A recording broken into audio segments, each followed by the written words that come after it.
can't like force it. Like when they tell a quarterback just lay back and let the game come to you, I have to lay back and let the game come to me because I noticed that when I was talking, I was just talking. I just sat back and let the game come to me. So I figured that that's what I would do. I would just sit back and let the game come to me. I don't have to force it. Ain't no time limit. Let the game come to me. Just like I was always doing. It's the same fucking thing. It's the same fucking, right? The same fucking thing. Okay, I'm gonna wait for 5 minutes and hopefully some people will be in there.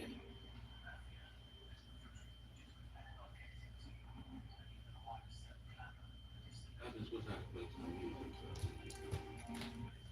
That's the problem. If I put the music, if I put the music low, it's maybe because like I'm not gonna get no, I'm not gonna, this joint ain't gonna be able to be monetized. I don't have enough subscribers. If you are here, anybody here, probably not. But if you happen to stop by, just stop it, cat. Trading up. If you happen to stop by, please subscribe. I will be going on here. I will be talking about a bunch of topics.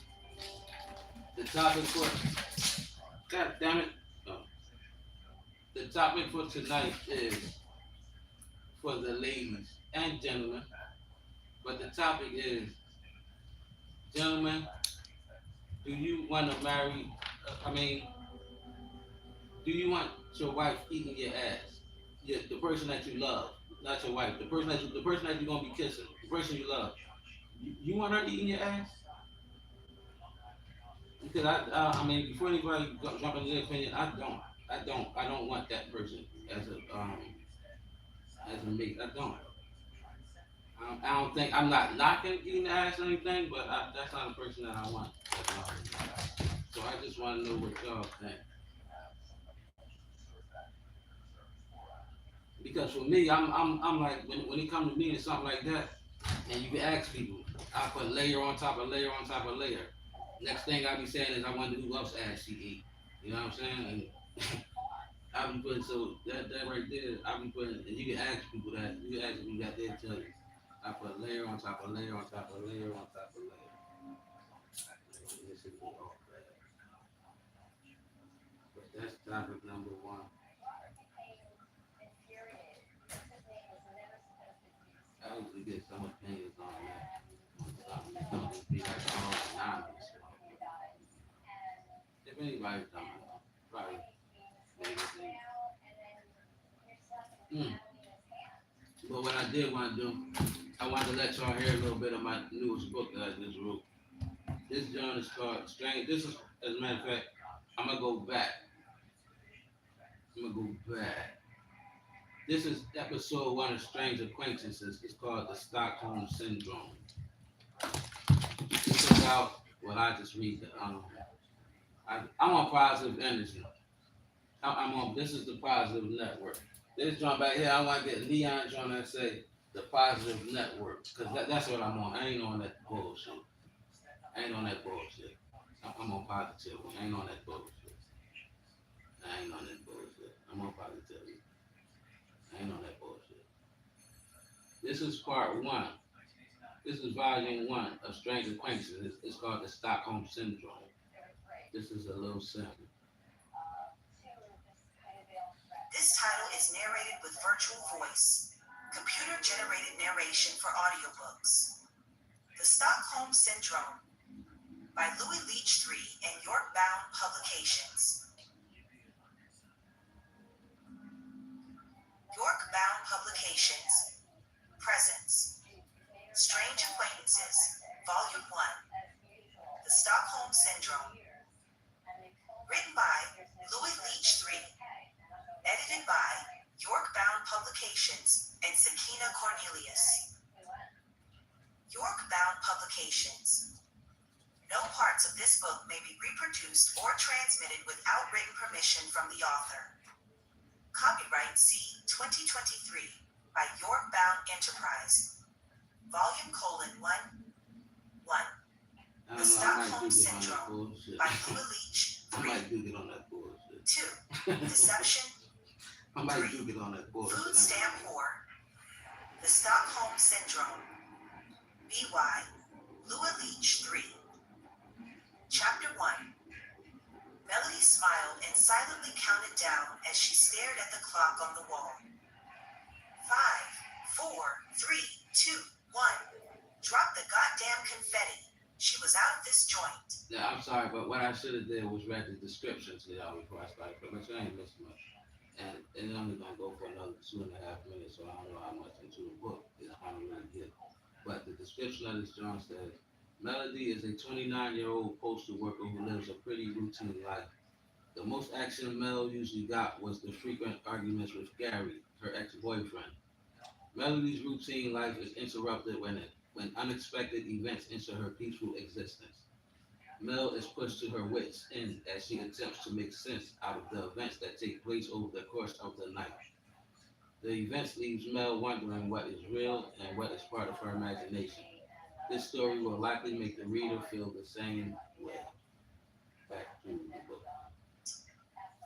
Melody's 3-day weekend was officially here, and Mel planned on making the most out of every damn minute of it. Melody Lawson was a 29-year-old African-American woman who didn't have much of a life going on outside of her job at the post office. The 4 hours that Mel did. One more thing, just in case anything came in, I think y'all can type on the joint. I hope y'all do. The question of the night is, fellas, do you want your woman that you love to eating your ass? Do you want the woman that you love eating your ass? The same woman that told you that she don't eat her steak well done. You want her eating your ass? Let me know.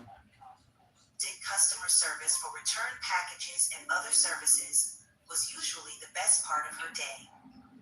The other 4 hours of the day were mostly spent loading and unloading packages in the back. Customer service always put Mel face to face with people. That usually made for an interesting conversation, considering all of the different personalities she got to deal with on a daily basis. Mel found people interesting in general.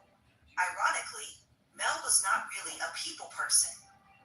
If she had to choose between going out or staying home alone, Mel was going to choose home alone every time. Her homegirls couldn't understand it. Who the hell in their right mind didn't want to get out on the weekends, especially after working their asses off all week? Mel's answer to that question was one that always made her friends laugh, but also made them feel just a pinch of jealousy. A person who's coming home to peace and quiet. Melody didn't have any kids, husband, or other noisy things at home. All of her homegirls did though. With her 3-day weekend, Melody planned on doing exactly what she did whenever she wasn't at work. Relax. That was all Mel was looking forward to doing with this slightly extended weekend. The first thing Melody did when she stepped into her loft/apartment was to get butt-ass naked. Melody was definitely one of those people who were very comfortable being nude. That probably came from her living alone since she left her mother's house at 18. After a quick shower, Mel slipped into a pair of very unsexy, yet very comfy, underwear and her 2X Philadelphia Eagles, Jalen Hurts jersey. Melody whipped herself up a quick snack before she walked to the living room and smiled as she bent down to sit in her favorite spot on her leather sectional couch.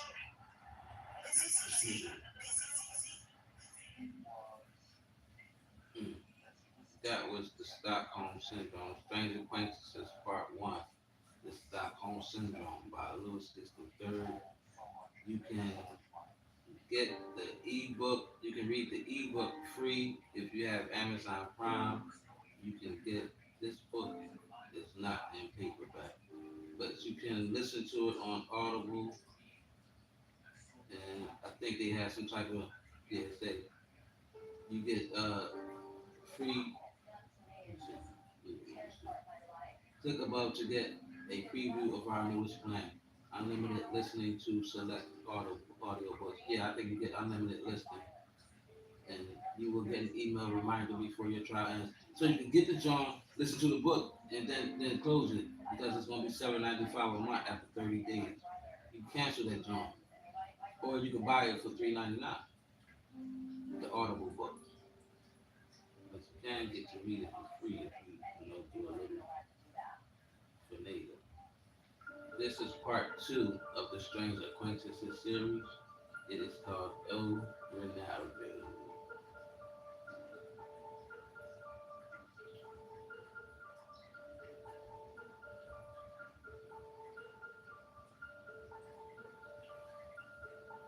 This title was narrated with virtual voice, computer generated narration for audiobooks. Strange Acquaintances by Louis Leach III. Episode 2, O Ronaldo by Louis Leach III. Strange Acquaintances, written by Louis Leach III.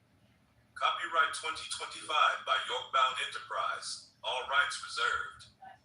Any similarities to actual people or events is purely coincidental and from the author's imagination. O Ronaldo is a work of fiction That part too. dedicated to all the winners and the losers. That part too. Table of Contents. Chapter 1, Newfangled. Chapter 2, Road to Redemption. Chapter 3, Mucho Trang Kilo. Chapter 1, Newfangled. Today started off just like any other day for 45-year-old Ronaldo P. Rice Jr. Wake up, get dressed, go to work, and be the full-time player that he was. Ronaldo walked through the doors of the factory like he owned the place. It kind of seemed like he did sometimes though, because everyone always went out of their way to speak to him or be around him. Ronaldo didn't own the place, but he was considered royalty around these parts.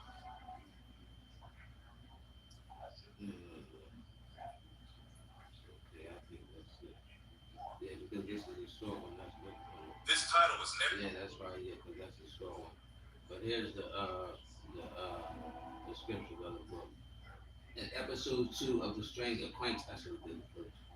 In episode 2 of the Strange Acquaintances series of short stories, readers are introduced to Ronaldo, a real player and ladies' man. Ronaldo's world is turned upside down when he meets a woman in a red dress during a wild night in Paris. Ronaldo begins to question what is real and what is a figment of his own imagination. The woman in the red dress makes Ronaldo second guess everything he thought he knew about himself. Ren drives himself crazy trying to figure out what's real and what is fake. It's almost like someone else is in control of his life and just a piece. It's almost like someone else is in control of his life and he's just a piece on the checkers board. Almost like his whole life was being hacked into by a bunch of weirdos. That is O Ronaldo. You can get the ebook for free if you have Amazon Prime, and the Audible you can get for free with the same deal I just told you. So when you get what you call them, John, just go ahead and bang both of them out. This John is 28 minutes. The first John was shit. You got 30 days. The first John was how many minutes was the first John? Okay, yeah, the first John was 38 minutes. That one was 28 minutes, and this is part 3 of the Strange Acquaintances series. It's called Gobbles Johnson and the Watchers by Louis Leach III.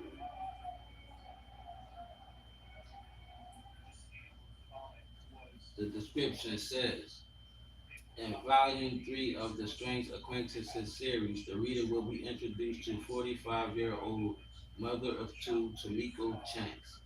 Tomiko's life is forever affected by childhood trauma suffered at the hands of loved and trusted ones. Those trauma issues suffered in the past leads to the things Tomiko and her sidekicks are into to this day. It is 55 minutes long listening time. This is a sample from the book. Gobbles Johnson and the Watchers. This title is narrated with virtual voice, computer-generated narration for audiobooks. Strange Acquaintances by Louis Leach III. Volume 3.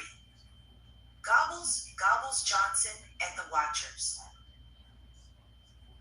Written by Lou is Leach III. Gobbles, Gobbles Johnson and the Watchers is a work of fiction. Names, characters, and events are from the author's imagination or used fictitiously. Any resemblance to actual people or events is purely coincidental. No parts of this book may be reproduced or transmitted without consent from the author, except in the case of small quotes used for reviews. York-bound Publications. Copyright 2025 by York-bound Enterprise. Table of Contents. Chapter 1, Trauma. Chapter 2, Moving On Up. Chapter 3, A Legend is Born. Gobble Gobble. Gobble gobble. Chapter 4, Twisted. No evil can stop God's plan. Chapter 1, Trauma.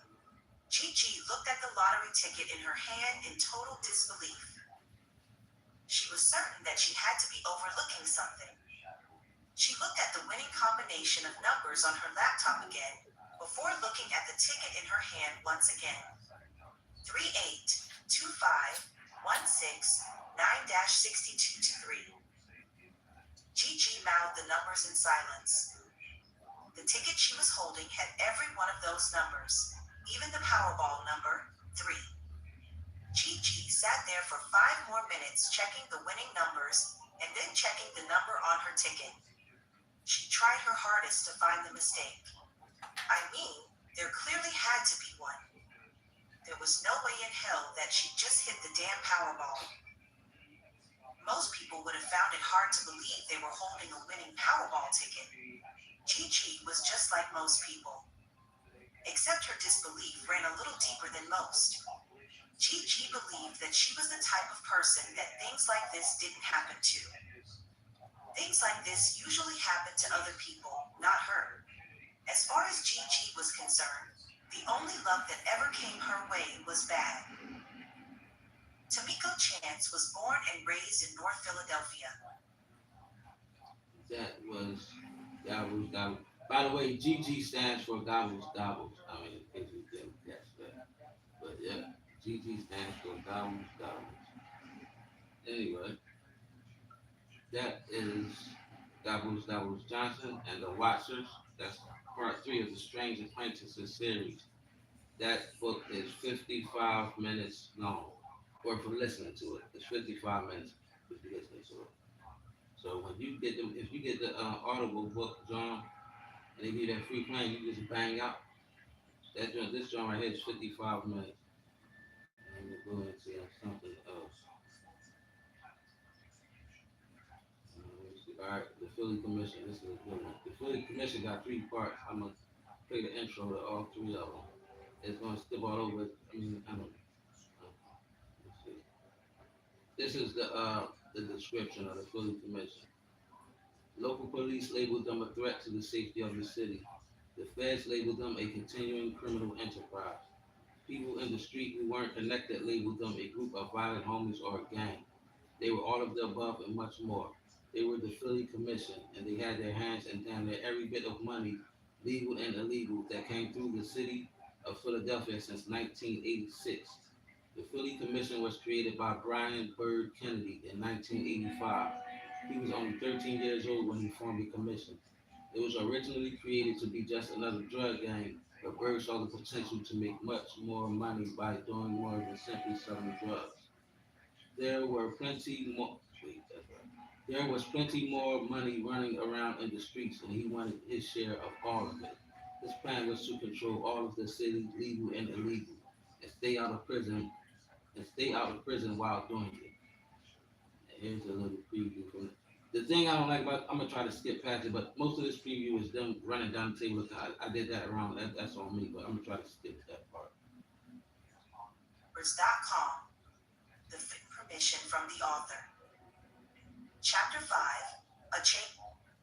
Chapter out of appointment when she saw this. Okay. They've been studying this for weeks, and nobody seemed to be saw this. Here we go. Saw this. They've been studying this all this. They've been studying this for weeks, and nobody seemed to be learning anything. Beginnings. Okay, here we go. Jan, 1985. Who wants to come to the blackboard and solve the first equation? Miss Powell asked as she scanned the classroom for volunteers. Most of the students looked away or put their heads down, hoping not to be called on to solve the equation in front of the class. Miss Powell shook her head in disappointment when she saw this. They'd been studying this for weeks, and nobody seemed to be learning anything. Miss Powell suddenly broke out into a wide grin when she saw one little hand eagerly waving from all the way in the back of the classroom. Brian, you think you can solve this equation? Brian double-checked the work on his paper before he spoke. Yes, ma'am. Well, come up here and show me. Brian confidently walked to the blackboard. He knew he had the right answer, and he wanted to show Miss Powell that he knew it. Truth be told, fractions and multiplication was easy for him. It was almost too easy. As a matter of fact, any kind of math was easy to him. Brian was leaps and bounds smarter than everyone else in the class, and he loved taking every opportunity to show everyone exactly how smart he was. He had no idea how or why he picked up on math so easily. All he knew was that he loved counting, and that was all the motivation he needed. Brian easily solved the equation and walked back to his seat in the back of the classroom like it wasn't a big deal. He didn't seek attention or praise. All he wanted to do was let everyone know that he was the smartest person in the room. Brian was only in the 8th grade, but he was already sure that he knew where his life was headed, and he knew that adding and subtracting would be a big part of his life forever. Brian Kennedy was the youngest of 9 siblings. He had 4 sisters and 4 brothers. Brian and his family lived in a 3-bedroom house on 10th and Dauphin Streets in the heart of North Philly. The housing authority house that they now lived in was a major upgrade from the 2-bedroom apartment in the Fairhill projects that they'd been living in until 2 years ago. Okay, that was the Philly Commission. Listening time is 5 hours and 8 minutes. That was part 1 of the Philly Commission. You get the same deal on Audible, and like I said, you get the ebook for free if you got Amazon Prime. This one is in paperback. The paperback is $9.99. If I run across you and you got it, just bring it to me and I'll sign it for free. I'll autograph it for free. It might be worth something one day. My autograph might be worth something one day. Today ain't that day though. But one day it might be worth something. Today ain't that day. But one day maybe, but not today. Alright, I'm going into part 2 of the Philly Commission. Let's see.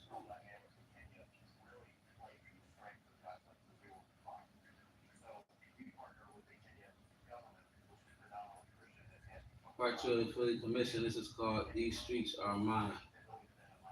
It has 4 hours and 50 minutes of listening time. This is the description. After the fallout between Bird and Trey, the commission looks as if it might be falling apart. The brotherhood has been broken beyond repair, and it seems as though everyone is scrambling to choose sides. It's hard to trust anyone, but like always, life goes on and so does business. The heat is on for Trey and his team after the Tasker Street massacre. Everyone is looking for a place to hide out at except for Trey. He doesn't change up his lifestyle one bit, even though he knows he's a wanted man. He and Diana continue to have their every night get high parties at their beach house. That is until things get very real for Trey and he's forced to flee his home to escape arrest. Trey and Diana look for a safe place to hide from the cops at while Trey plots on getting back at Bird and taking control of the commission. The whole time. Wait, what? Trey plots on getting back at Bird and taking control of the commission the whole time. I don't know what that means. Bird was rich enough to get out of the gang and the street life for good, but the gang kept calling him back. When they called, he answered. Bird heads back to Philly in the hopes of putting the commission back together. He hoped to make the squad stronger and better than it was before. He refused to let this thing he built from scratch die. He wanted to take things to the next level. To get to that next level, he would need the help of the local mafia. That turns out to be not such a great idea, and Bird finds himself in over his head this time. This is not like a normal street war. This is a war that Bird comes to realize he is totally unprepared for. While off at college, Man meets a sweet girl named Jamisha. She appears to be a good, wholesome girl who comes from a good family. Looks can be deceiving though. That chick is crazy. Jamisha becomes Man's ride or die chick. She's down for whatever, and Man falls head over heels in love with her. Man is sure that she's the woman he wants to sleep next to every night and spend the rest of his life with. But it's kind of hard to sleep with one eye open every night. The commission is back in business and back to knocking any and all competition out the box. Some of the old enemies are still around, and the commission manages to make a bunch of new ones too. Control of the streets of Philadelphia is still up for grabs, and just like always, there can only be one winner. Here's a sample from the Philly Commission Part 2. These streets are mine. This title is narrated with I'm gonna virtual skip that voice, stuff. names, character, decisions. Decision Iraq proved to be right once again when he told Trey that everyone involved in the bloody massacre will on my mind. Chapter 15, and it begins. Chapter 16, back in business. Chapter 17, who do I trust? Me, that's who. Chapter 1, new friends, 1992. Bird's thinking proved to be right once again when he told Trey that everyone involved in the bloody massacre at Tasker Projects would be locked up in a couple of weeks. Everybody that was with Trey that day was now in custody. The police had even arrested some people who they knew weren't involved in the shooting and threatened them with long prison sentences. They were sure that someone would lead them to the mastermind behind this heinous crime. And they did. At least 4 people flipped on Trey in the hope that they could save their own asses. Trey was now on the run from the law. Strangely enough, he wasn't even running. If the law looked in the right place, he would be very easy to find.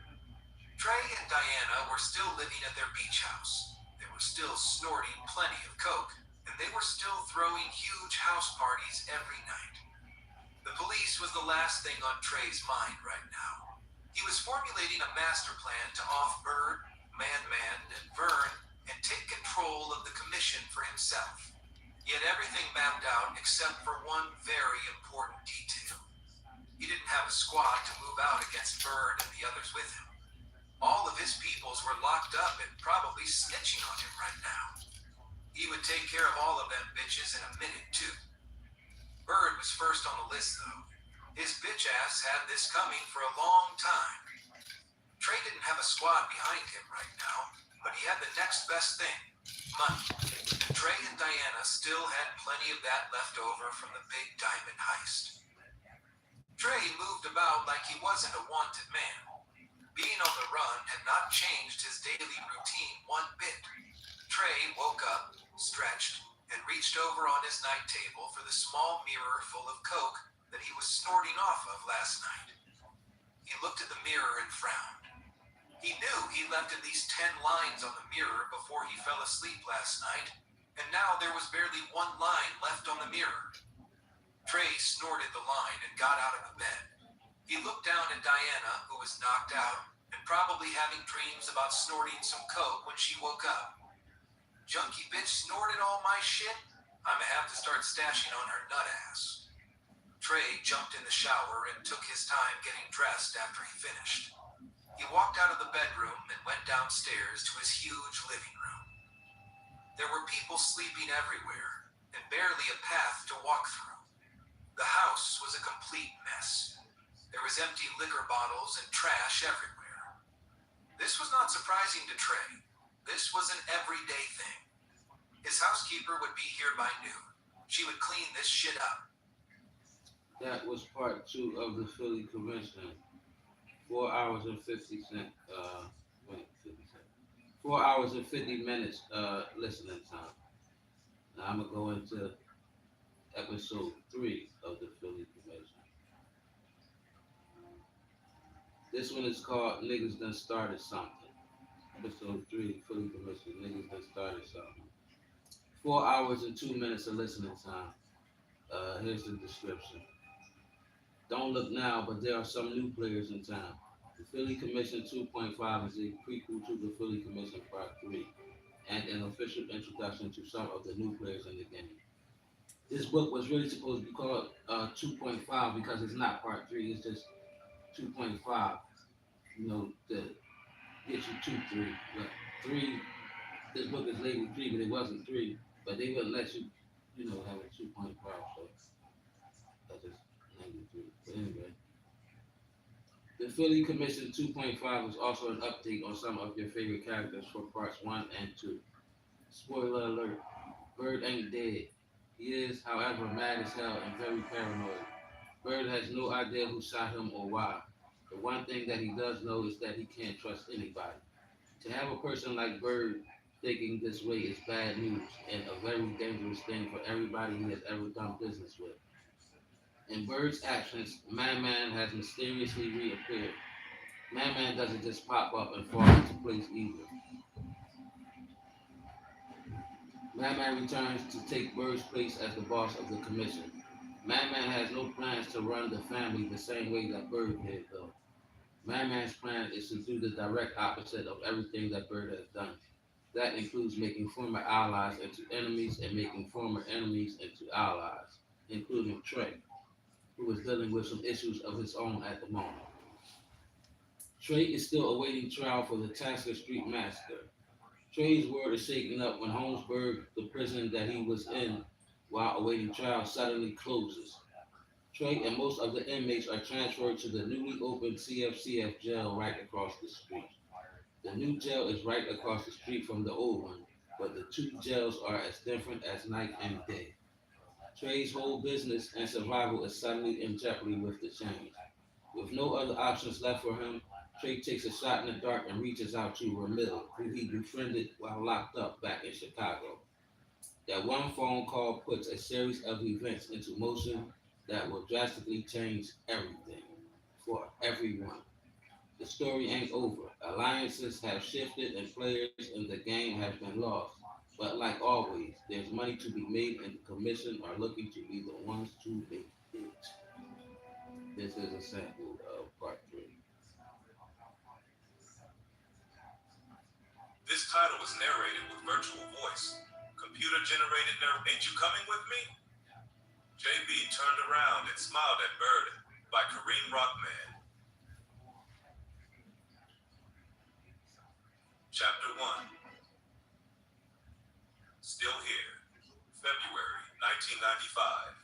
You know what you gotta do. Now open your eyes and do the shit.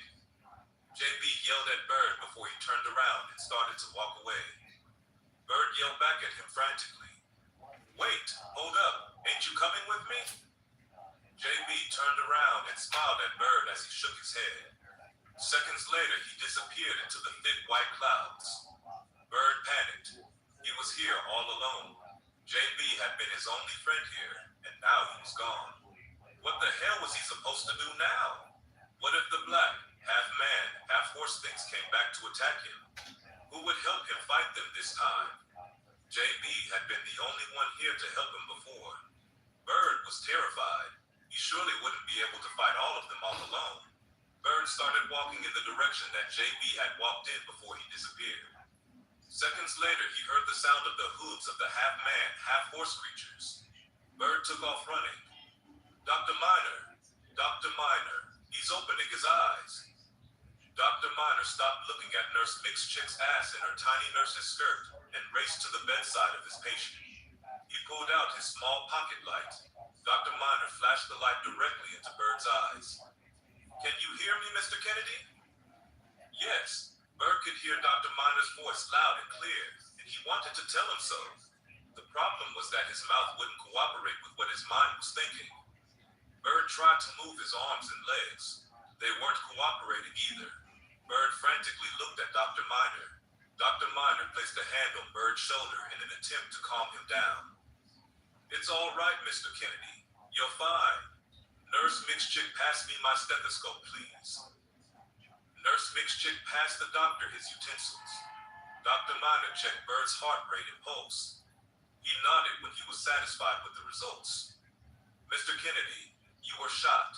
You've been in a coma for the last 37 days.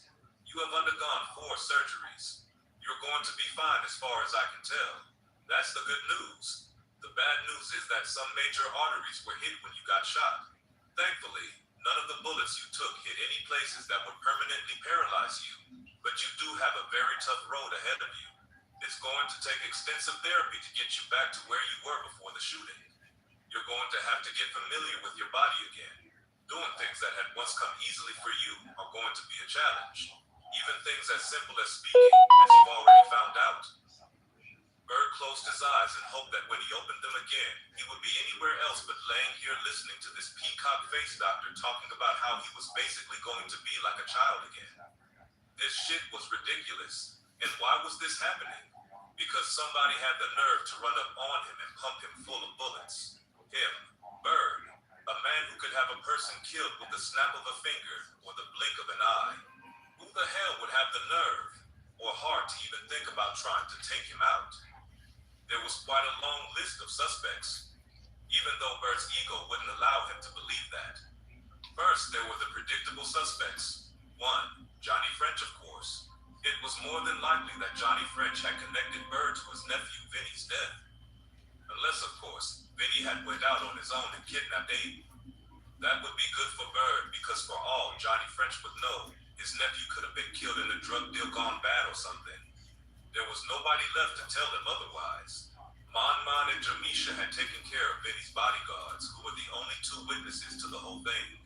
If Johnny French was the person who Bird shot, then Bird was going to need an army to get back at him.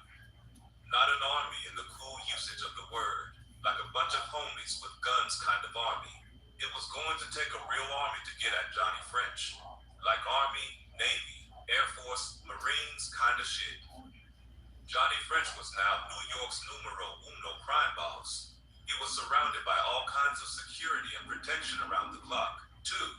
Dutchie and his AMAN clique. Bird had been sleeping on the crew, and that may have been a mistake.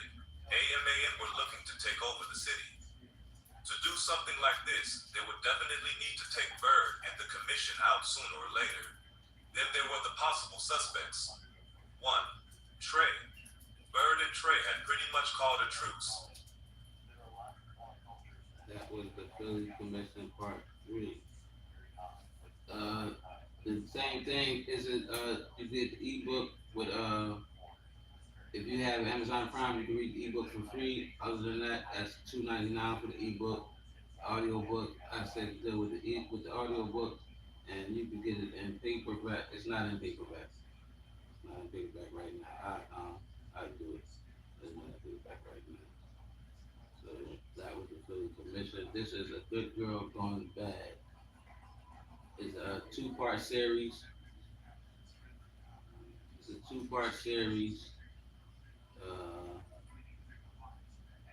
3 hours and 41 minutes for the episode for part 1. This is the description of part 1. Letitia Douglas was born with a silver spoon in her mouth. She was privileged enough to be born to a mother and father who gave her anything she wanted. Tisha was a spoiled brat, raised in Beverly Hills and totally unaware of the real world. When tragedy strikes a family, Tisha is taken from the comforts of her Beverly Hills lifestyle and inserted into the mean streets of North Philly. The young and naive Letitia struggles with the harsh transition at first, but she soon adjusts to her new lifestyle and finds her way, or so she thought. Damn near everyone she runs across in her life is trying to use her for one reason or another. Men who want to use her for money, men who want to use her for sex, so-called friends who want to make money off of her. She even runs across people who are trying to pimp her out for money. Tisha finds out firsthand just how grimy, conniving, and petty the real world can be for the love of a dollar. She finds that she must become even more grimier, conniving, and petty than everyone around her if she wants to survive. This is a sample from A Good Girl Gone Bad, Part 1. This title is narrated credit card equals bill. Student loan equals bill. Cell phone, the debt she owed each month was starting to feel like a bottomless pit. And she was constantly The Circle of Life. Letitia grabbed the mounds of letters from her mailbox and sighed. She already knew what the pile of letters were before she even looked at them or opened them up. Bills, bills, bills. Rent equals bill. Car note equals bill. Credit card equals bill. Student loan equals bill. Cell phone equals bill. The list went on and on. The debt she owed each month was starting to feel like a bottomless pit, and she was constantly falling. The shit was starting to be ridiculous. Things didn't seem so bad when she had her full-time job at the airport and her little part-time job at Target. Yeah, she was still just barely getting by back then, but she was always able to find a way to get by. Things had taken a serious turn for the worse when she became a casualty of the massive layoffs at the airport. And as if that weren't bad enough, she became a casualty again when Target began laying off loads of employees right after the big Christmas time credit card scandal. Letitia had not had a steady full-time job for 8 months now, and she was starting to have major trouble trying to keep up with her bills. She was fortunate enough to find a little under-the-table job at a barber shop washing hair, but making money at that job mostly relied on the kindness of the customers who gave her a tip. On a good day, she could make up to $200 in tips, but she only worked 3 days a week, and most days were not good ones. The only money that was guaranteed money for Letitia was her $648 unemployment check that came every 2 weeks. Even that little money wouldn't be coming in for much longer. Unemployment checks didn't last forever, and Letitia's was about to run out in the next 2.5 weeks. Things seemed to be going from bad to worse for her. Letitia couldn't find full-time work to save her life. It wasn't from a lack of trying, because she filled out hundreds of job applications each month, but still nothing. She hadn't even been called for an interview in over 3 weeks. Letitia shook her head as she thought about her current situation. She sighed loudly. This can't be life. At least not hers. Her life was supposed to be so much different. That's what everybody had always been telling her, and that was what she'd always believed. Letitia Douglas was born 22 years ago. She was supposed to be a twin, but her sister didn't make it out of the womb alive. Letitia's parents were ecstatic that they had a baby girl, but they were also deeply saddened by the fact that her twin didn't make it. They decided not to try to make any more babies, and they focused all of their love and affection on their baby girl that did survive the birth. Letitia was a spoiled brat from the very moment that she took her first breath. Her mama and daddy wouldn't have had it any other way. Letitia's father was a big-time criminal defense lawyer who'd worked his way up through the ranks and became a partner of his own law firm. He made big bucks and lived to make his wife and daughter happy. Letitia's mother was 25 years old when Letitia was born and 30 years younger than her husband. Letitia's mother was beautiful, and she'd always known it. She learned that her body and beauty would get her anything she wanted at a very young age. Tiffany was a South Philly hoodrat who at the age of 12 was in a serious relationship with Mel, who was one of the biggest drug dealers in Philly at the time. She was driving a Benz and wearing fur coats and expensive diamonds when she was in middle school. She got used to having the finer things in life at a very young age, and once she got a little taste of the finer things, she knew there was no way that she would accept anything less. When her boyfriend was gunned down and killed in a strip club 2 years later, she was deeply saddened by his death. But she wasn't worried about losing her fabulous lifestyle, because she knew there were hundreds more drug dealers in the city just like Mel, and she could easily get one of them. After Mel, Tiffany got into relationships with many more drug dealers over the next 2 years. They always seemed to die or go to jail quickly, and she was always left heartbroken. At 16, Tiffany decided that the smart thing to do was not fall in love with the drug dealers, but just use them to get what she wanted. It seemed like a good idea at the time, but she soon realized that most dudes with a bunch of street money had a main chick at home. The main chick always seemed to find out about Tiffany, and Tiffany found herself in fight after fight over someone else's man. That was A Good Girl Going Bad, episode 1. 3 hours and 41 minutes listening time. This is part 2. Part 2 is called Teacher's Revenge.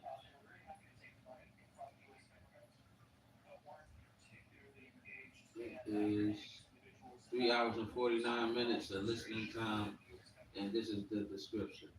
After damn near being killed by D the Pimp, Tisha's whole perspective on life has changed. She's no longer the naive young woman who tries to see some good in every person she meets. Tisha now believes that every person she comes across has had bad intentions until they show her otherwise. Tisha believes that someone needs to deal with all of the pimps and woman abusers walking the streets, and she figures there's no one more capable for the job than her. With her partner in crime, Janae, by her side, Tisha sets out to dispose some good old vigilante justice. She hasn't forgot about D either. Tisha and Janae set a plan in motion to get the ultimate revenge on D for what he did to Tisha. Plans don't always go as well as expected, and Tisha and Janae run into some major roadblocks along the way. This is a sample from the book. Skip the first part, table of contents and stuff. Pete's mouth glistened from the glare of the streetlights as he slowly drove along, trying to get the attention of the pretty young woman walking down the street. Bitch, you know you want to be on the team with a winner. You better get over here and get on the team, bitch. The young lady stopped walking and looked over at Sweet's black 2015 Lincoln MKZ. Sweet slammed on the brakes and stopped the car. He grinned like he just stole someone's winning lottery ticket out of their back pocket. These bitches knew the rules of the game. If you're looking, you're choosing. Sweets didn't give two shits about who this bitch used to belong to. She looked at him. That bitch was his property now. The young lady approached Sweet's passenger side window and leaned into the car. She gave Sweets a smile. You gonna take care of me, Daddy? Sweet stared at her large breasts that were trying to escape from the young woman's blouse. He licked his lips. Sweets ignored her question and got straight to the business at hand. Who you with, bitch? I ain't with nobody. I'm out here working for myself. Sweet smiled. He knew he had her. You ain't gonna last long on these streets without a pimp, bitch. The young lady smiled at him. I know. That's why I'm talking to you right now. I need protection. Sweets nodded. Well, get in this motherfucker and show me what that motherfucking mouth do then. The young lady hopped into Sweet's car. Before she even had a chance to sit all the way down, Sweets was pushing her head down toward his crotch. She unzipped his pants and got right to work. Sweets pulled off. He made a right-hand turn on Broad Street, then made another right onto Poplar Street. This bitch was sucking him off like a champ. He needed to pull over somewhere so he could lay back and enjoy this excellent head. Sweets pulled into an alley on Poplar Street and parked. He immediately grabbed the young lady's head and pushed down hard on it. She was doing a good job, but Sweets planned on training this hoe. He was going to shove his whole dick down her throat until she choked on it. He tried to make her choke, but the young woman took it all in her mouth without any problem at all. This bitch was definitely a pro. Sweets closed his eyes and leaned back in his seat as he felt himself about to come. His great sensation was interrupted by the sound of his driver's side door opening up. Sweets opened his eyes to see a 9mm pointed at his face. Sweets grimaced as he felt a sharp pain in his lower region. He looked down. This bitch had bit his dick like she was a vampire. She drew blood too. Sweets lifted his hand to smack the bitch.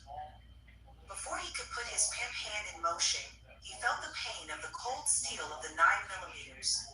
He was slapped repeatedly with the gun until he was knocked unconscious. Tisha and Janae pulled Sweets up out of his car and threw him out on the sidewalk before they took off in his brand new whip. Of course, they confiscated everything from the pimp's pockets before they threw him to the curb. They also found another bankroll in the glove compartment of the pimp's car.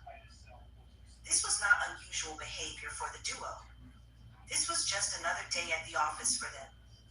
Tisha and Janae had been on a crusade against all pimps and women abusers since the day Tisha completed her rehab 6 months ago. Tisha was back to her normal self. Aside from her not so frequent anymore nightmares about almost being killed by Dee, Tisha was 100% back to normal. Her normal wasn't the normal that she used to be. Her new normal was some sort of crazed street vigilante. Her partner in crime, Janae, rode by her side every step of the way. They were a tag team that had every pimp in the city on high alert. The pimps knew about their peers being set up and robbed by two crazy ass women. Yet That was part two of A Good Girl Gone Bad. 3 hours and 49 minutes listening time.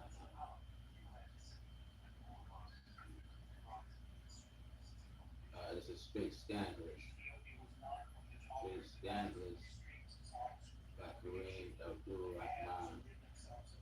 Narrated by Tracy T. Ellis Christian. Uh, it has 5 hours and 44 minutes listening time. This is the description. Sex sells.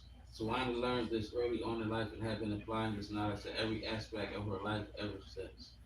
Tawana had no problem with using what she had in order to get what she wanted.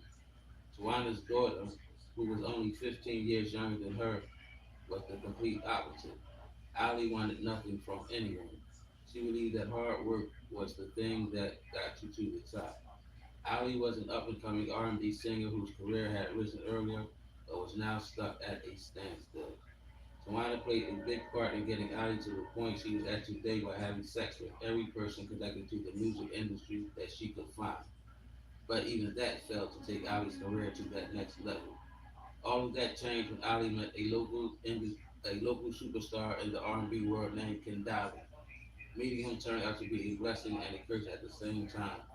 Ali's career was sure to skyrocket after meeting him, but her relationship with her mother was threatened to become broken beyond repair. Everybody wants something and everything has a price. This is the ultimate story of everything not being what it seems when you're looking at it from the outside. In a world that's fueled by greed, treachery, lust, and deceit, people tend to become straight scandalous. This is a preview from the book. This is Audible. Straight Scandalous, written by Kareem Abdul Rahman, narrated by Tracy T. Elise Christian. If you dig deep enough beneath the surface, you may be surprised by what you might find. Chapter 1. Your Life, My Life. Tawana frowned as she watched her daughter admiring her outfit in the large full-body mirror. That do not look good on you. Take that off and put on the dress I laid out for you. It looks much better than that shit you got on right now. Allie looked at her mother through the mirror and rolled her eyes. Her mom always pulled this kind of stuff on her. She always acted like she didn't have taste, or everything she did was obviously so wrong in some kind of way. She was always very blunt about it too. It made Allie insecure at times. It made her feel stupid even though she knew she wasn't. Allie graduated at the top of her class 4 years ago and would have easily got into any college she wanted, but she didn't want to go to college. Allie wanted to pursue her dreams. If she would have known that pursuing her dreams would have meant having to deal with her mother on a daily basis, she would have went away to college in a heartbeat just to put some distance between herself and her mother. It wasn't because she didn't love her. Allie loved her mother dearly, and she appreciated all the sacrifices Tawana had made for her over the years. The reason that she wanted to get away from her mother for a while was for the exact thing that she was doing right now, being over the top with everything. Tawana could have just as easily said what she had to say in a nicer way. It seemed like she never considered Allie's feelings when she talked to her. Allie never said anything about the way Tawana's bluntness with words made her feel. She simply acted like it didn't bother her, just like she was doing right now. Allie grabbed the dress off the bed and walked into the bathroom to try it on. Tawana shook her head as she watched Allie walk into the bathroom with the dress. She wondered what the hell was wrong with her only child. She walked around here with a natural body that most women would probably be glad to pay thousands of dollars for, and she always wanted to dress like a damn boy. No matter how hard she tried, Tawana just couldn't understand what Allie was thinking at times. Allie did not appreciate the looks or body that she was blessed with, and she definitely didn't understand the power that her pussy was packing. Tawana shook her head again as she thought about how naive Allie was to life. If I was her age and had her talent, I would be on tour with Beyonce right now. Tawana smirked. She honestly believed what she just said. Tawana had never been the type to be shy about using what she had to get what she wanted. That was mostly how she got Allie's career to where it was at today. Allie wasn't on the mainstream level yet. Hell, she wasn't even all that known locally. But because of Tawana, she met some power players at the local radio stations and local record producers. Tawana had made that happen primarily by sleeping with a bunch of people. Allie had a big voice and much personality when she was performing on stage, but in real life, Allie was very shy. Tawana was the total opposite. Tawana was the life of the party wherever she went. It would be a hard job to find a picture of Tawana without some sort of drink in her hand. Tawana was enjoying her life. She was enjoying Allie's life too.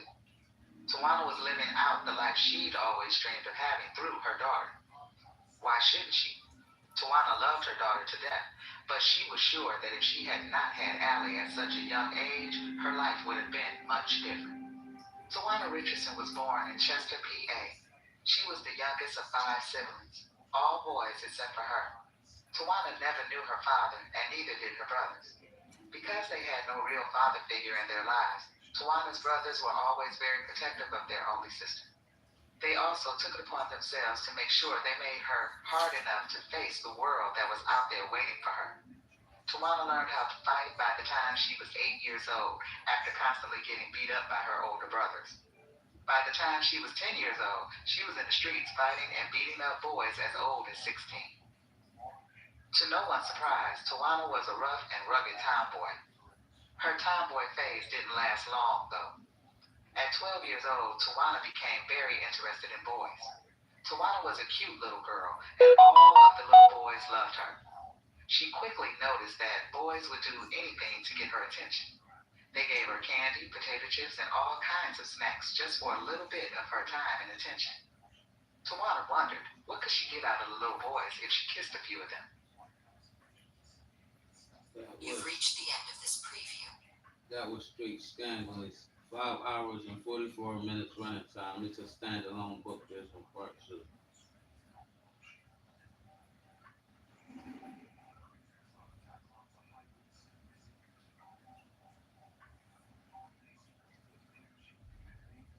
This is Track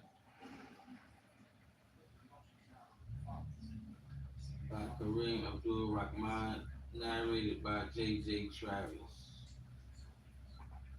This is the description.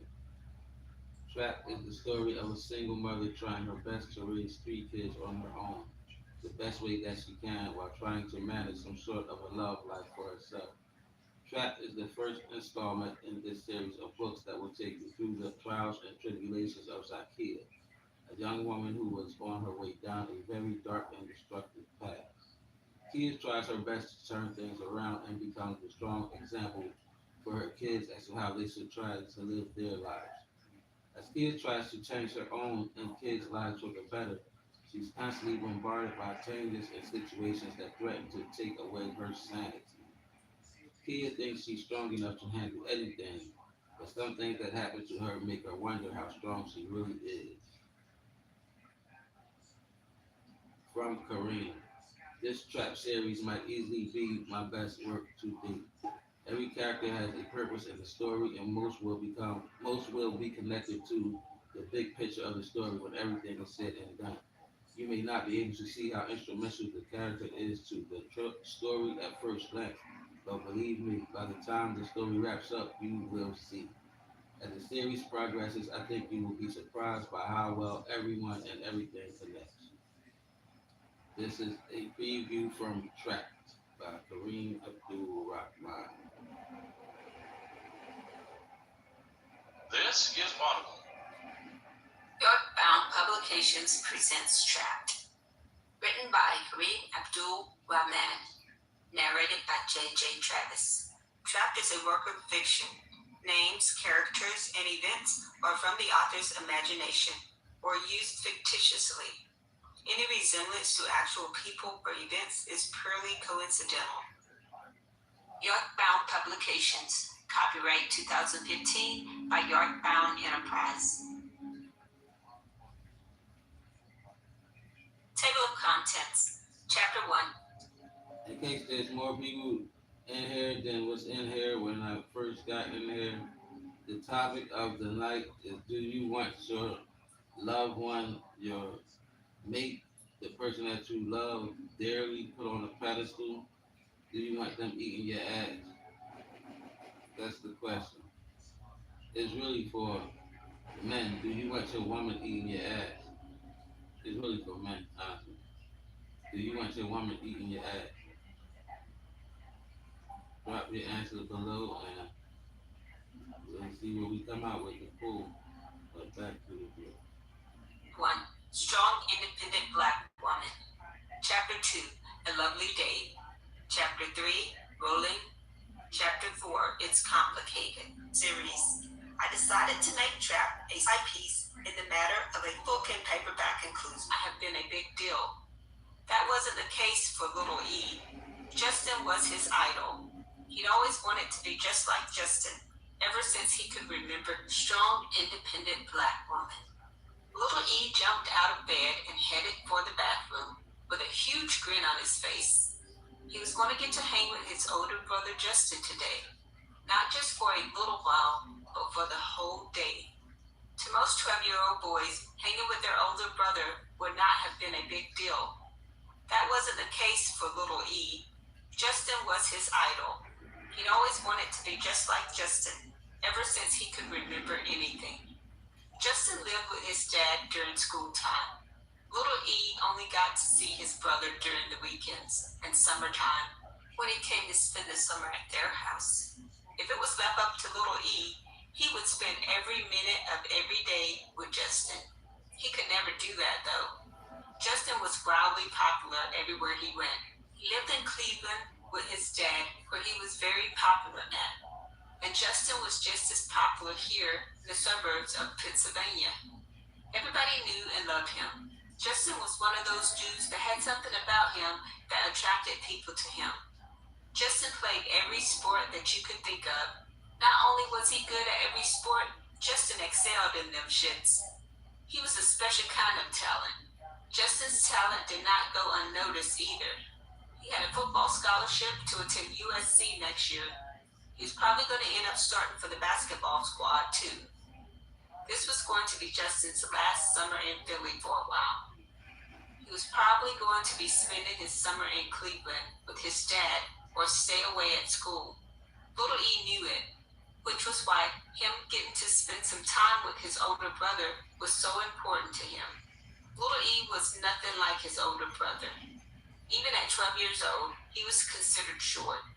Very short, as a matter of fact. He was terrible in sports and very shy and quiet. That athletic and popular gene that Justin possessed had definitely come from Justin's dad. Little E wasn't lucky enough to inherit the athletic or popular gene from his own deadbeat dad. What Little E lacked in athletics, he more than made up for it in the brains department. Little E was a smart little dude. While kids his own age was out. That was You've part reached 1 of Trap. This is part 2 of Trap.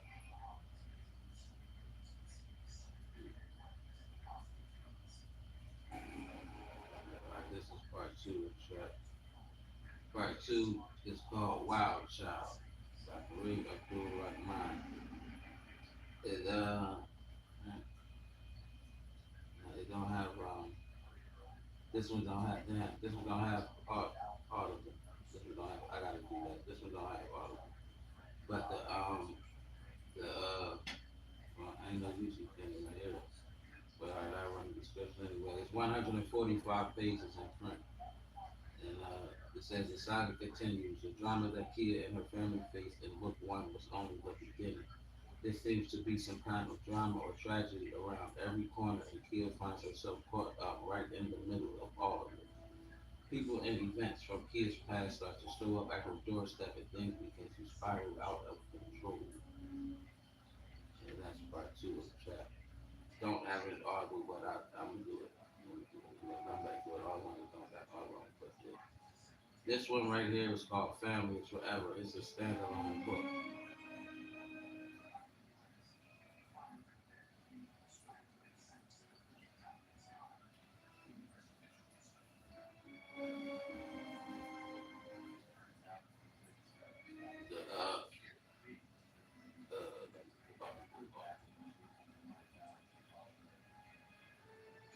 The, the Audible, it is 3 hours and 32 minutes listening time. And excuse me.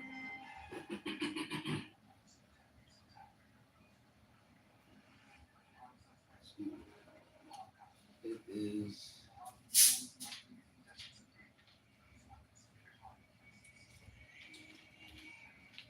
the description says Family is Forever is a story about the Harris family and the seemingly never-ending circle of poverty, drug use, and teenage pregnancy, which has plagued the family for generations. To most people who knew them, it was a foregone conclusion. You know, it was it was a foregone conclusion that every Harris would go to prison, have a baby as a teen, or live in poverty and collect welfare and food stamps all of their lives. Most of the family seems to accept the fact that this was how their lives was going to be. Will any Harris ever break this cycle of negativity and stereotyping that the family seemed to be cursed with? That's the description. And before I read this, I want to inform y'all that this took place in the 70s, 1970s, when the city was a big gang war place. This title was narrated with virtual voice. The snow had fallen over the weekend, and by Sunday night had stopped. It gave the city snow cleanup crews an opportunity to clear out the snow in certain areas. But of course, none of those areas were in the hood.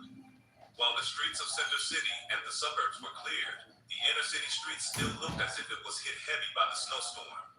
By Monday morning, the school officials came to the conclusion that the streets were clear enough for the kids to go back to school.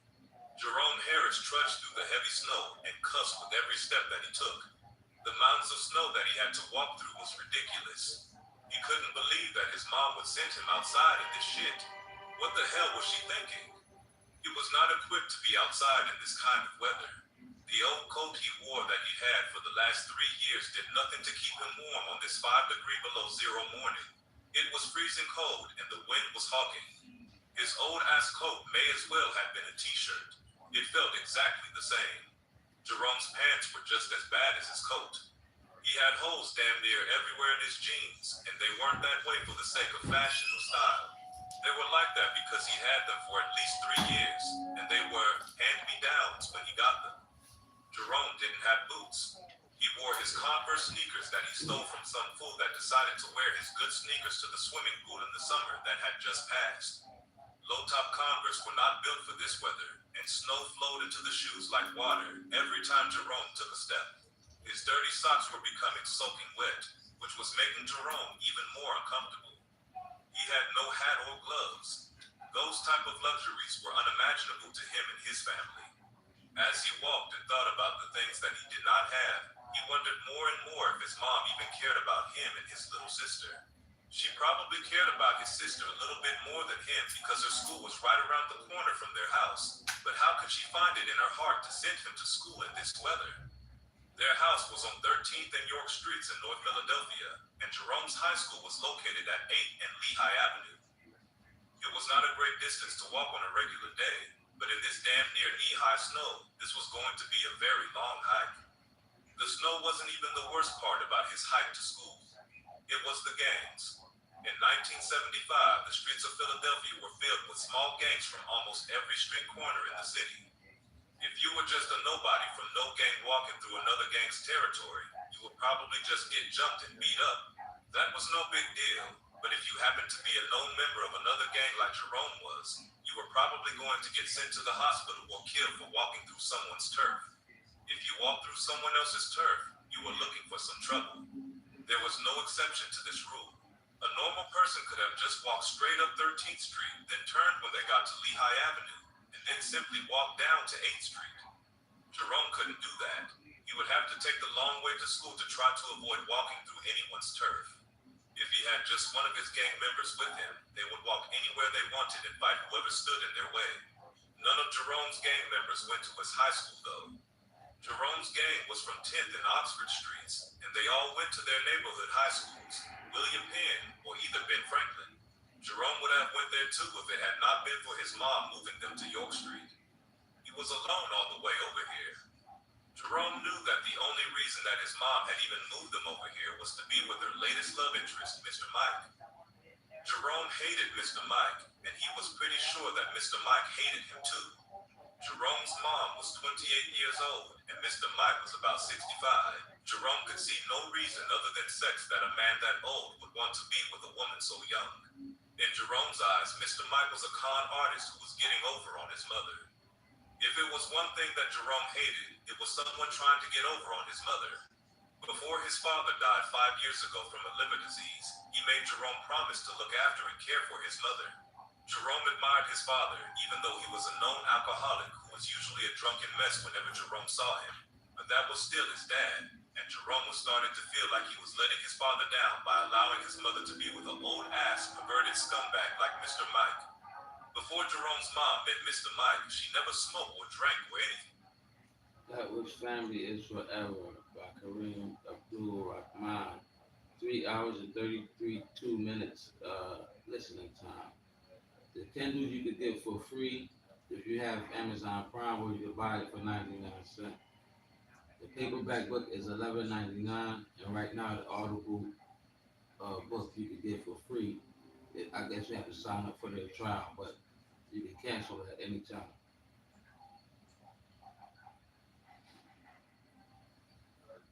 This one is Not Guilty by Kareem Abdul-Rahman. 2 parts. This is part 1. 3 hours and 31 minutes listening time. And part 1 says, the description says, at only 14 years old, Terrell Porter was quickly becoming a young famous hood legend. His fame came from being one of the best basketball players in the city. It was clear to anyone who had ever watched him play that he was going places. Most people said that place would be the NBA. Terrell wanted to be famous, but not for the reason one would expect. He wanted to be famous in the hood for doing some gangster type ish. Terrell got his wish when he teamed up with his buddy Gene. The two went on a robbing spree. After a few robberies, Terrell started to be known in the hood for more than his skills on the basketball court. He was finally starting to gain the street clout that he had always been seeking, and he was starting to be more and more certain that this was the life for him. It's a known fact that if you do something long enough, you're usually bound to get caught up. That's exactly what happened to Terrell. The possibility of blowing his future woke Terrell up after being caught just The possibility of blowing his future woke Terrell up, and after being caught just one time, Terrell decided that crime wasn't the life for him. He got his mind right and chose to fly straight and take advantage of the God-given talents that he was blessed with. Terrell wound up having a baby with Anissa, who he thought was the girl of his dreams. Terrell puts his NBA dreams on hold to do the responsible thing and find work so that he can take care of his new family. He was content with living this way and never had any regrets about trading in his dreams for his family. One night, a few drinks, and being in the wrong place at the wrong time would change Terrell's life forever. Terrell finds himself in the county jail. He quickly learns that there are only 2 types of people in jail: prey and predators. Terrell had no plan on being anyone's prey. He fights everyone in order to survive. He fights other inmates constantly. He fights to keep his family together while he's behind bars. The biggest fight of them all is the one that he will fight in the courtroom in order to prove his innocence. This is a sample from Not Guilty by Kareem Abdul-Rahman. This title is narrated with virtual voice. He closed the door and locked the cell. He looked through the little glass window of the cell at inmate Porter. The inmate seemed to be deep in thought. He probably had... Chapter 1. Early on. Present day. Back home again, huh, Porter? Correctional Officer Elliot joked as he placed prisoner Terrell Porter into his cell in the SHU unit. Elliot took the handcuffs off of the inmate and stepped out of the cell. He closed the door and locked the cell. He looked through the little glass window of the cell at inmate Porter. The inmate seemed to be deep in thought. He probably had some deep personal issues that he was dealing with right now. Elliot didn't care about any of that.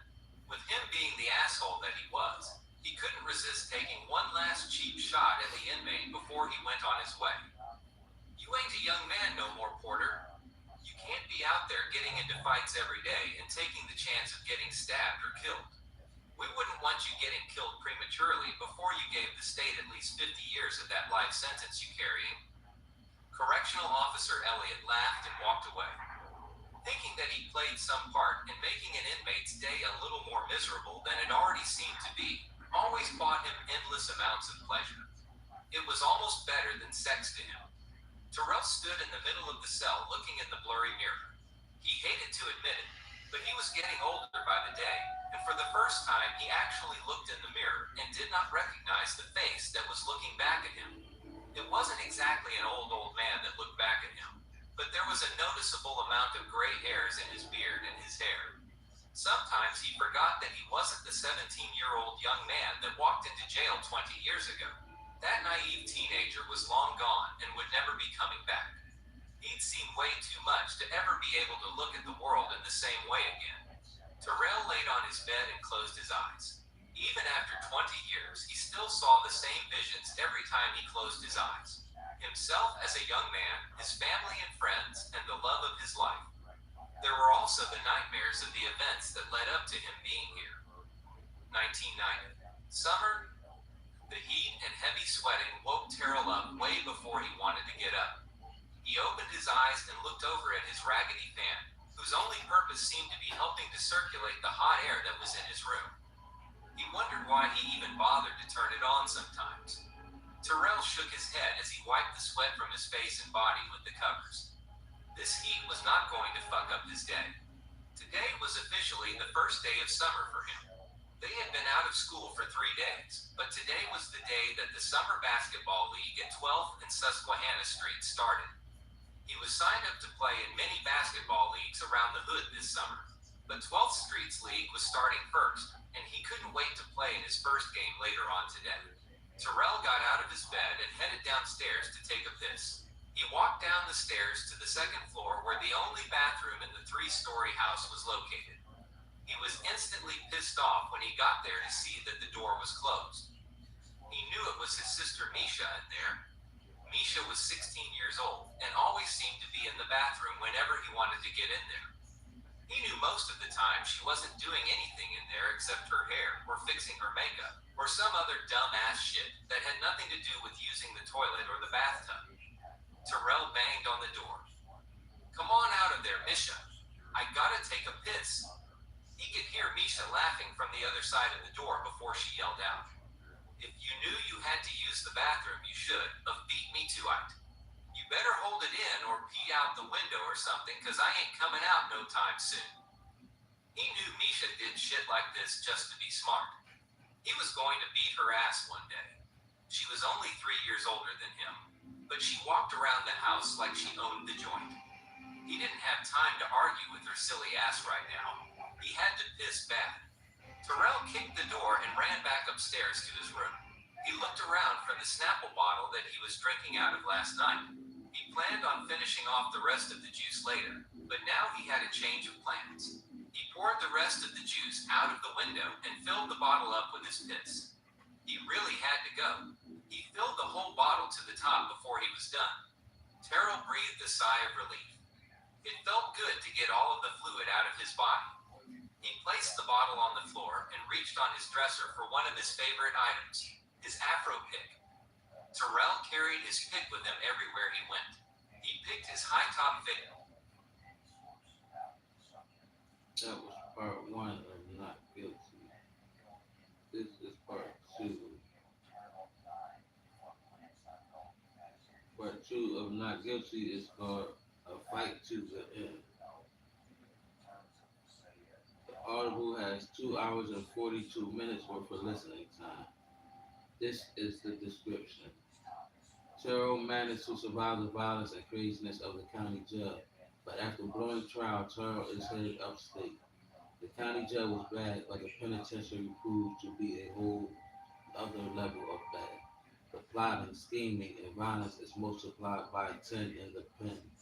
Throw in the constant war between Philly and Pittsburgh inmates, and you have a volatile environment that is ready to explode at any minute. As Terrell fights to survive on the inside, the support system on the outside seems to be crumbling. His best friend Gene is headed down a path that looks as if it will send him to the pen or the grave. Anissa, his son's mother, is going deeper down the path of drug addiction with her boyfriend Debo. Anissa's drug addiction is leading her to make some bad decisions, and she finds herself in danger of losing custody of both of her kids. Malik Abdul Rahim, Terrell's lawyer, seems to have forgotten all about him, even though he promised that he would appeal his sentence for him because he suspected some underhanded tactics by the police and prosecution that led to Terrell's conviction. Not only does Terrell need to stay alive, he also needs to get back to the outside world so he can be there for his family and his only son who desperately needs a positive role model in his life right now. Terrell is truly alone in his fight this time, but it is a fight that he has vowed to fight to the very end. This is a sample from chapter part two of Not Guilty, A Fight to the End by Kareem Abdul Rahman. This title was narrated with virtual voice, computer-generated narration for audiobooks. Not Guilty Part 2 by Kareem Abdul Rahman. York-bound Publications presents Not Guilty, The Big Dogs. Chapter 2. I remember around the same way you put it out, but best believe that bitch is coming for you. Kareem Abdul Rahman.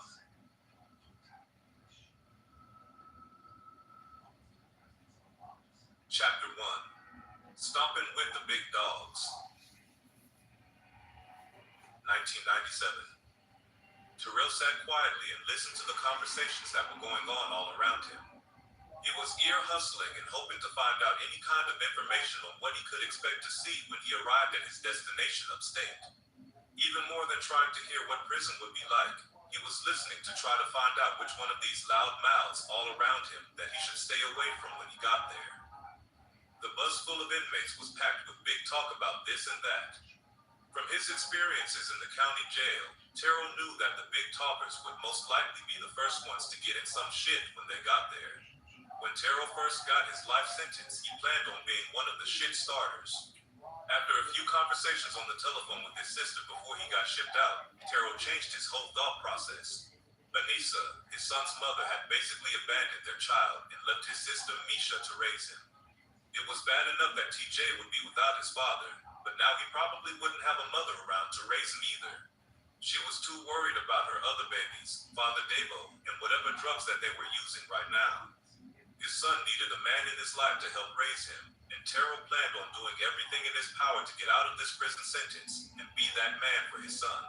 The last thing that he was thinking about was getting up there and getting into some dumb shit. Terrell's plan was to spend as much time as he could in the law library. If everything went well, he was hopeful that he would be able to get an appeal and get this life prison sentence overturned in the next 5 or 6 years. It seemed like a logical plan. It wasn't like this was something that has never been done before. There were probably thousands or even hundreds of thousands of cases with lifetime prison sentences that had been overturned on appeal. Terrell's case was one that should easily be among them. Even though the jury in his trial couldn't see it, he was sure that the appellate courts would be smart enough to see that he was not the person who committed those 2 murders. His lawyer, Abdurrahim, had promised him that he would work on his appeal for him, but Terrell knew that was just normal lawyer talk after they lost the case.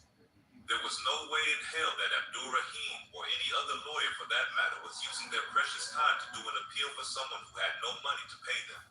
This would be something that Terrell would have to do mostly on his own. He needed to buckle down and get into them law books so he could learn about the law and what's legal and illegal in the eyes of the courts. He had to keep his nose clean and try to stay out of the way when he got there. Any kind of drama would only prove to make his stay in prison longer. It would be difficult to get the law books that he needed and study from the hole, which would be where he would be spending most of his time if he got to the prison and got involved in some dumb ass shit. He couldn't afford to do anything that might slow down the plan he had to win his freedom. That meant he had to stay away from the drama and gangs at all costs. That would be easier said than done because in prison drama has a way of finding you even when you're not looking for it. And when that drama does find you, your best bet for survival is to have a gang or clique that has your back. There is strength in numbers, and in prison, loners are usually overwhelmed by the gang's numbers and robbed for any and everything they own. Terrell knew this to be true just from the little he'd seen in the camp. That was not guilty part 2, a fight to the end.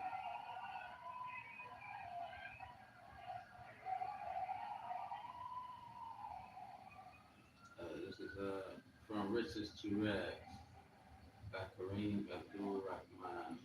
It's a standalone book, just one part. 3 hours and 59 minutes is the listening time. This is the description. What do you consider rich? Some people believe that rich has something to do with monetary value. Some people believe that rich is simply being happy and content with life. Julius Ruffin had a rough upbringing. After being shipped from foster home to foster home as a child, Julius truly believed that being rich was all about having the simple things in life that most people take for granted every day, like truly loving someone and having someone who truly loved you. Julius dreamed of being this kind of rich every night. That was until he got a small taste of being that other kind of rich. A little taste of financial success turned Julius into a person that he did not recognize when he looked into the mirror. The kind of rich that Julius achieves comes with a steep price, a price that threatens to cost him everything he'd come to love. This is a sample from the book. This title is narrators and events are from the author's imagination. Twitter at Yorkbound932. Facebook, Yorkbound, last new book I write until I Rockman. Table of contents. It's all in the game. As he drove past the strip, all of the homies looked on in admiration as the black-on-black Aston Martin slow rolled down the street. The rims on his car shined like diamonds straight out of an African diamond mine. He nonchalantly waved at Chapter 1, a brand new start. A smile formed on the face of the sleeping man as his favorite scene played out in his dreams once again. He was driving through the hood pushing his brand new foreign whip. As he drove past the strip, all of the homies looked on in admiration as the black-on-black Aston Martin slow rolled down the street. The rims on his car shined like diamonds straight out of an African diamond mine. He nonchalantly waved at the homies right before he noticed the chicks that were out on the strip. Every chick who had ever broke up with him, treated him like shit, or would never give him any play, was standing out there.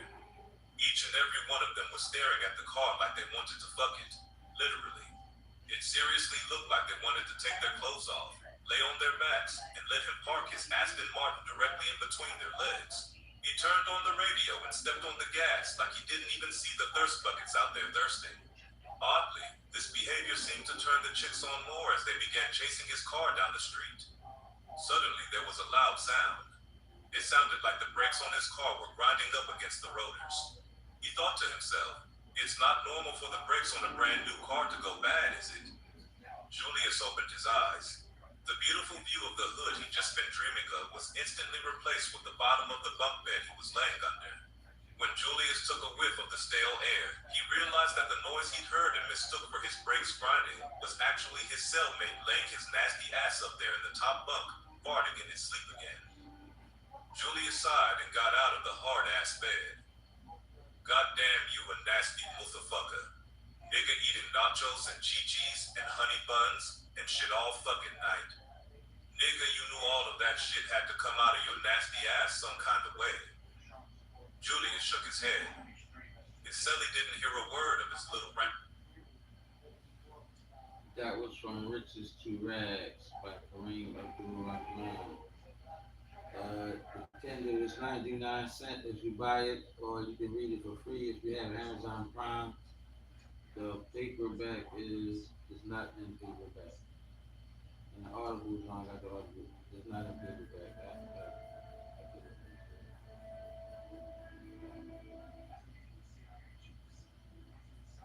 This is Can't Get It Right.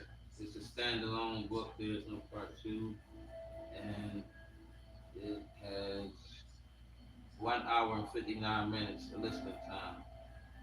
This is the description.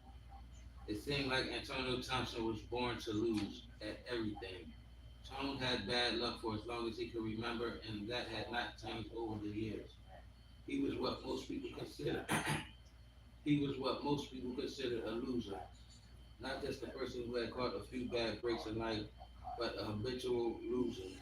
Even when things seemed to be going Tone's way, things always turned bad quickly. Early on in life, Tone tried to live a life of crime but failed miserably.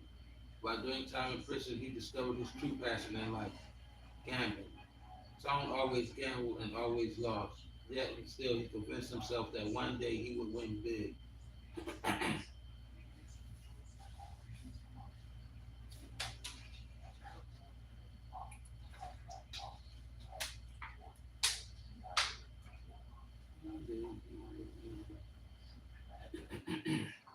Okay.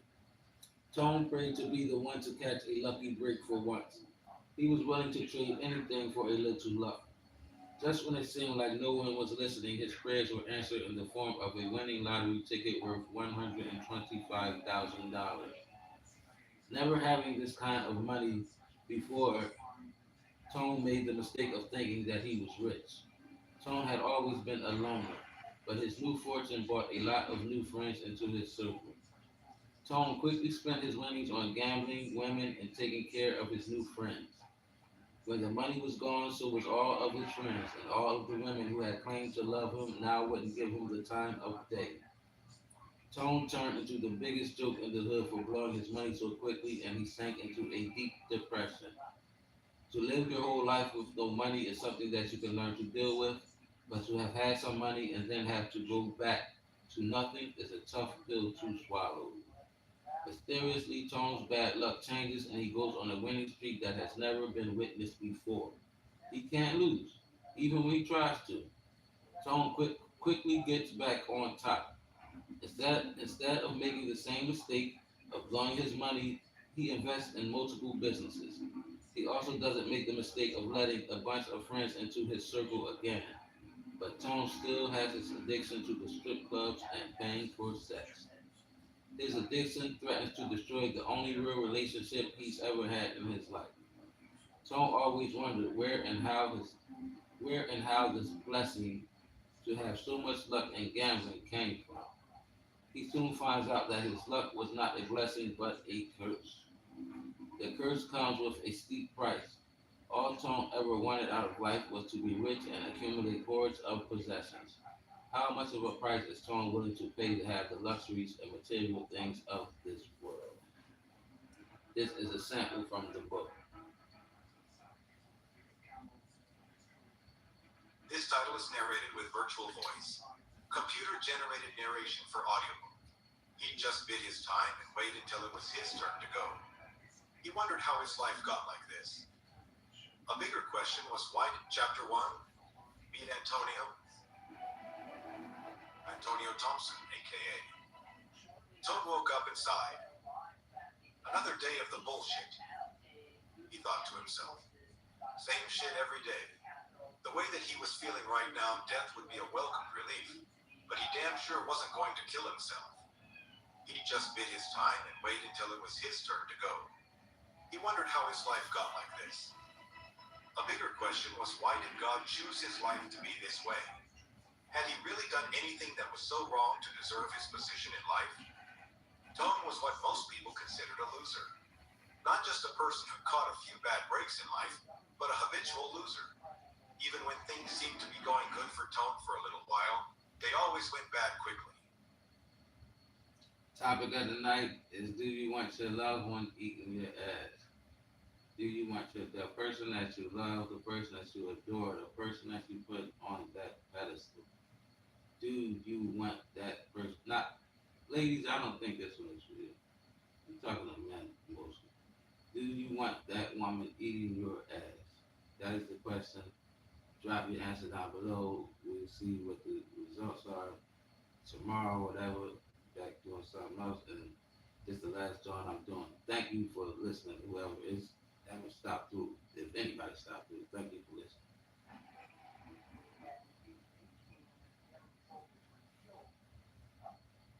Tone had bad luck ever since he could remember. Back in grade school, he seemed to be the only one to get caught trying to do something sneaky, like passing notes or chewing gum in class. One time, Tone and a bunch of his friends went to the corner store after school to steal some snacks. Everybody stole a quarter hug juice and walked out of the store successfully. When Tone tried to walk out of the store, the cashier came from behind the counter, searched him, and found the juice he had hidden inside his coat pocket. The cashier took Tone to his mother, and he got the whooping of his life in front of the whole neighborhood. Tone's luck didn't get any better in middle school. All the kids would sneak on the crowded buses through the back door.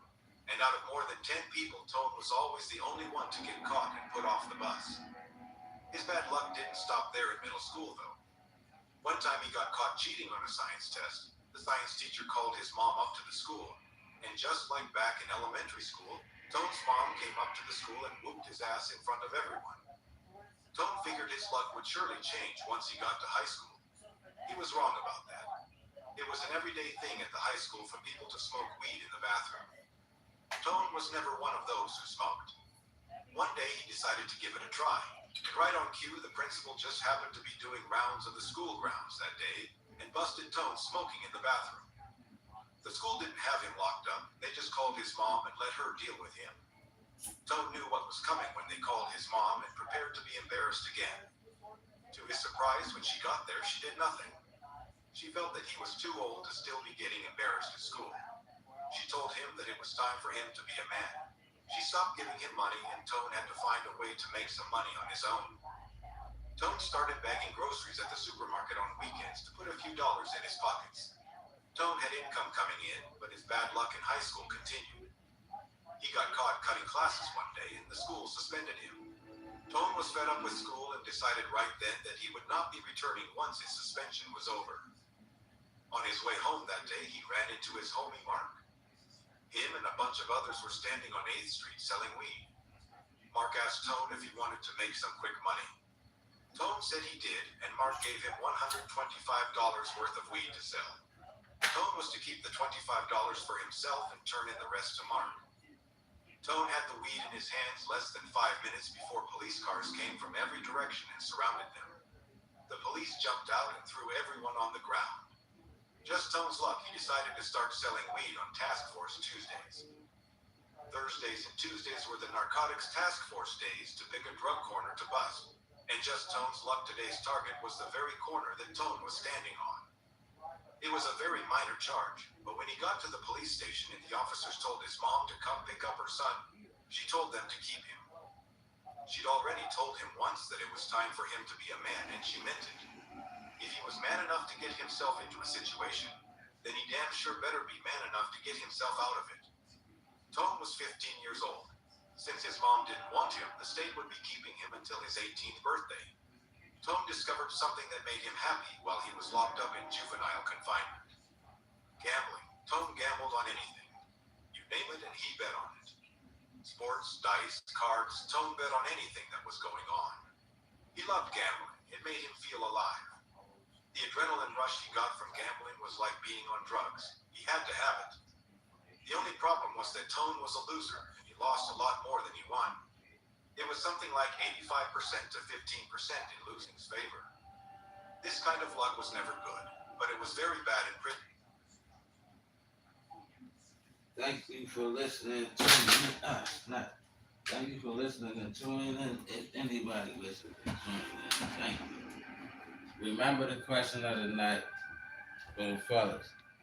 Do you want this lady that you got up on a pedestal? Do you want her? And how is she in your ass? Are you pinning your legs behind your head and all? No, what? TMI. Just do you want that?